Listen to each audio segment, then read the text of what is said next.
इतना दिन से करोड़ों बजट पास होता है, लाखों बजट नहीं पास होता है दादा, करोड़ों, जो हम लोग को सोचना मुश्किल है। छोटका मोबाइल में कैलकुलेट करवाइएगा कीपैडवा में, उस कैलकुलेट नहीं करने सकेगा। अब बताइए कि एक्साइज कांस्टेबल में फॉर्म भरिएगा तो वहाँ कुछ नहीं मांगा है कि आप झारखंड के हैं कि चीन के हैं कि श्रीलंका के हैं कि अमेरिका के हैं कि कहाँ के हैं, कुछ नहीं मांगा। देवेंद्र नाथ महतो को पूछिए कि क्या हालत था हम लोग दोनों का, उसका शर्ट उसका 15 इससे पूरा ढीला गया था, उसको तो खांसी और बकरा जैसा टांगिए देता है पुलिस जब मन करता है। दिल्ली में नहीं देख रहे हैं, पूरा लाल किला पूरा डूब गया है, महात्मा गांधी के जो घाट था राजघाट वो भी डूब गया। हम लोग को मराने के विचार में है का।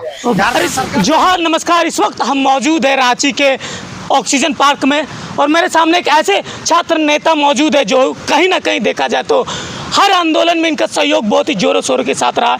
विधानसभा में घेराव में देखा जाए तो इसको पुलिस द्वारा लाठी चार्ज भी किया गया था, बेचारे का हाथ फूल गया है, फिर भी आज भी लाठी, फिर भी आज भी आंदोलन कर रहे हैं, लड़ रहे हैं सरकार से।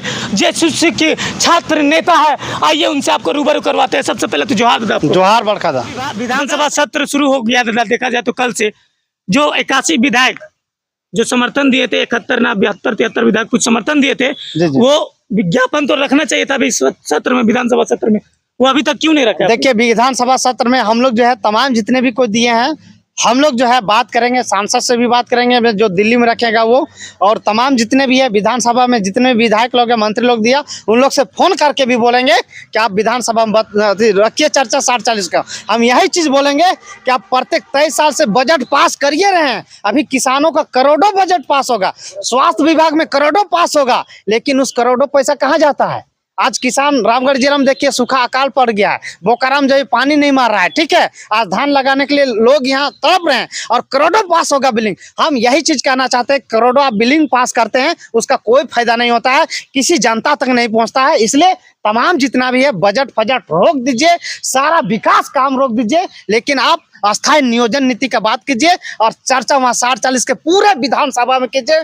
बाद बाकी आजाद बजट आप छोड़ दीजिए और केवल आप 60-40 के मुद्दा आंदोलन कर चुके हैं। एग्जाम भी आ गया है तो एग्जाम में आप आंदोलन करते रहे कि हमको एग्जाम का भी तैयारी करना है, इसलिए अब जो है सारा आंदोलन करके सारा कवर करके हम लोग लेटर दे दिए हैं, विधानसभा स्पीकर महोदय पास भी सौंपा दिए हैं, राज्यपाल महोदय पास सौंपा दिए हैं। इससे कोई हम लोग जितना करने का था उतना हम लोग किए, और फिर भी हम लोग कॉल करेंगे, विधायक सांसद जो भी दिया उसको लिस्ट निकाल के कॉल करेंगे कि आप लिखित तौर पर दिए हैं, लेकिन आप विधानसभा सत्र में क्यों नहीं आवाज उठा रहे? कहीं ना कहीं छात्रों के साथ आप धोखा दिए हैं, कहीं ना कहीं झारखंड के जनता को धोखा दिए हैं, और तमाम जितने भी आप बजट पास करते हैं वो सब भूल जाइए।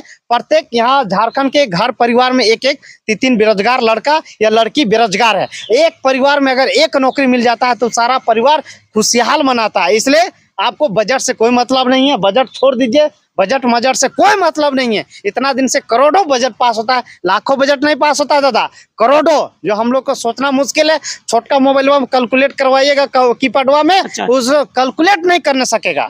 यकीन नहीं है तब देख लीजिएगा। इसलिए तमाम जो है सांसद विधायक मूर्ख न बनाइए, अन्यथा 2024 में आप लोग को अंतिम दिन है।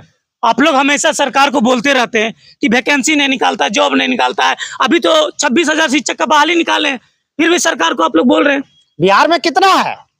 1,74,461 पोस्ट खाली टीचर के। आप 26,000 टीचर के कई साल में दिए हैं, नहीं पूछे? वो भी दिए हैं ओपन फॉर ऑल में, वही तो पूर्वी सिंहभूम में ज्वाइनिंग दिए हैं। कई गो के हुआ यहाँ झारखंड के है, तो अगले बार जो गढ़वा के निकला था, मतलब कि माननीय मुख्यमंत्री पहले पूर्व मुख्यमंत्री रघुवर दास के सरकार में सभी तो बाहरी टीचर घुसे हैं, वर्तमान सरकार में भी तो 60-40 लगा ओपन फॉर ऑल करके, यहाँ स्थानीय कुछ है ही नहीं है।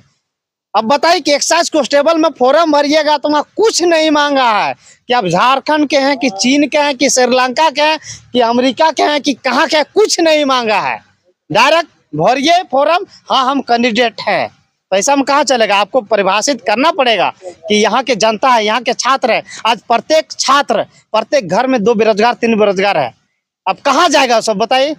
लाखों खर्चा करके कहाँ जाएगा? नौकरी काश में बैठे हुए हैं। माननीय मुख्यमंत्री साहब ओपन फॉर ऑल में हम यही बोलेंगे कि सारा बहाली जब 27% ओबीसी विधानसभा सत्र में ला रहे हैं, 1932 ला रहे हैं, तो किसको लिए ला रहे हैं आप? झारखंड के जनता पूछेगी। आप इसलिए मूर्ख मत बनाइए। इतना दिन 7 महीना सब सोए हुए थे, वो चीज नहीं चलेगा, एक्शन आपको लेना पड़ेगा। वो चीज नहीं दिखाया। आपको भी सुनने में आया कि हाथ फूल गया था, मारा था? हाथ फूल भी गया था, कांधा कांधा कांधा कांधा मार दिया था, कांधा मार दिया था। कांधा मारा था, जांग में चलने नहीं सक रहे थे। वो देवेंद्र नाथ महतो को पूछिए कि क्या हालत था हम लोग दोनों का।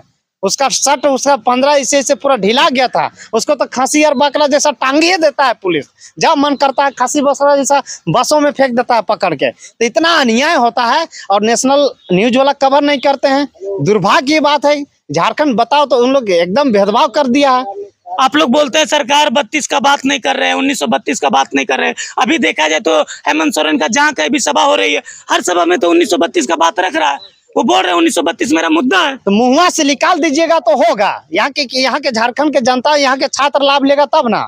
हम तो बोलते हैं कि सारा पेंशन योजना आप सब बंद कर दीजिए और तमाम जितना भी आप एग्जाम लीजिए लोग करके। अगर देखिए एक परिवार में अगर एक परिवार में 10 आदमी होता है, 5 आदमी सारा आपको वोट क्लियर कर देगा। एक नौकरी अगर एक घर में लग जाएगा। और हमको आशा और विश्वास के साथ 40% कोयला खनिज संपदा झारखंड में पाया जाता है। आज झारखंड जो है अमीर राज्य में प्रथम आता है, लेकिन गरीब में अंतिम आता है। और यहाँ गरीबी में अभी बता रहे हैं कि 42.1.6 स्थान आता है। यहाँ 46 स्थान, इसका मतलब कि यहाँ गरीबी में है। सोच सकते हैं कि कैसा यहाँ झारखंड के जनता जल रहे हैं और कैंसर से भी पीड़ित रहे हैं। बुढ़ापा आप देख लीजिए।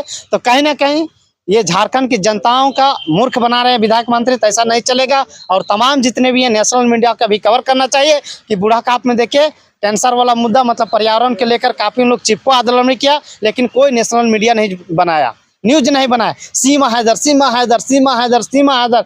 केवल से केवल बर्बाद करना है देश को, राज्य को बर्बाद करना है। इसमें तो प्राथमिकता चौथा स्तंभ बोला जाता है मीडिया के, लेकिन बर्बाद करने का उन्हीं का हम बोल सकते हैं। आपने एक सभा में बोला था बाहरी लोगों को, जो बाहरी लोग यहाँ पे एग्जाम देने आते हैं, हाँ बोले थे कि एडमिट कार्ड फाड़ो अभियान चलाएंगे। जी जी। तो कब तक चलाइएगा दादा? देखिए एडमिट कार्ड फाड़ो अभियान है, कहीं ना कहीं ये जो है मेरा खुद एग्जाम है और आपको बता रहे हैं कि ये एक असंवैधानिक तरीका है। लेकिन इस अभियान चलाने का मकसद था कि लोगों को जागरूक करना, झारखंड के लोगों को जागरूक करना और ऊंचे स्तंभ में मतलब पहुंचाना और लोगों को डराना था, बाहरी छात्रों को डराना। आज यही एडमिट कार्ड फाड़ो के अभियान से बहुत छात्र नहीं आए हैं, बहुत सारे छात्र नहीं है। लेकिन एक गैर संवैधानिक है, ये चीज नहीं होगा।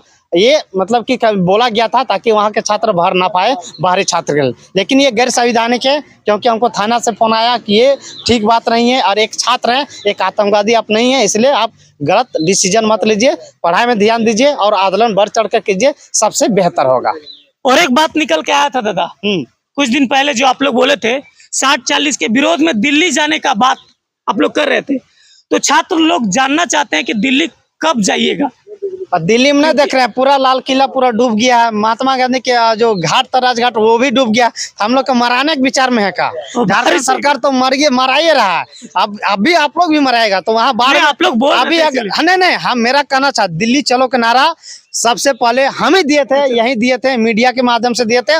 उसके बाद वहाँ हॉल में दिया गया था, वो चीज हम ही बोले थे कि दिल्ली भी तक जाएंगे। आप देख सकते करिश्मा मैम ली थी बैठ, सबसे पहले हम ही बोले थे। लेकिन अभी वहाँ बाढ़ चल रहा है, प्रतिक्रिया चल रहा है, तो आप कहाँ धरना दीजिएगा? तो वो कहीं ना कहीं समाप्त होगा, बाढ़ समाप्त होगा तो निश्चित हम लोग जाएंगे दिल्ली। और प्लान करिए रहे थे, ऐसा कुछ नहीं है। लेकिन बाढ़ आ रहा है तो कहाँ जाइएगा? बाढ़ के इधर उधर हम ही लोग 40 में विलुप्त हो जाएंगे, मर जाएंगे, तो कहाँ जाएंगे? इसलिए समय और स्थिति और परिस्थिति देखा जाता है दादा। अनुकूल जिस प्रकार पर्यावरण है कि मौसम बार बार बदलता है, उस तरह का बदलना भी पड़ेगा मौसम के अनुसार से, अन्यथा ये जिंदगी है तबाह कर देगी।